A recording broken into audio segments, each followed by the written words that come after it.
வாங்க இன்றைக்கி வெள்ளை பூசணிக்காய் அல்வா எப்படி செய்யலான்னு பார்க்கலாம்.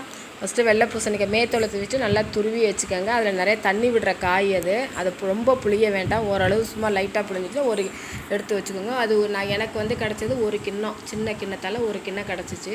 ஃபஸ்ட்டு ஸ்டவ்வை பற்ற வச்சு கடாயை வச்சுக்கோங்க. கொஞ்சம் நெய் போட்டுக்கோங்க. நெய் போட்டு நெய் உருகிறேன்னா முந்திரி பருப்பு நல்லா இல்லை வதக்கி எடுத்து தனியாக வச்சுக்கோங்க. அதே நெய்யில் இந்த பூசணிக்காய் துருவினது வச்சுருக்கோம் இல்லைங்களா, அதே போட்டு அந்த நல்லா அதிலே நல்லா வதக்குங்க. வதக்கிட்டு கொஞ்சம் நல்லா வதக்கும் போதே கொஞ்சம் குங்குமப்பூ அதையும் கொஞ்சம் லேசாக போட்டு நல்லா வதக்குங்க. வதக்கிட்டு சுகர் போடுவாங்க. நான் சுகர் போடலை, நாட்டு சர்க்கரை தான் போட்டேன். என்னோடய அளவு சின்ன கிண்ணமாக இருந்ததுனால நான் 5 டேபிள் ஸ்பூன் வந்து நாட்டு சர்க்கரை போட்டுக்கிட்டேன்.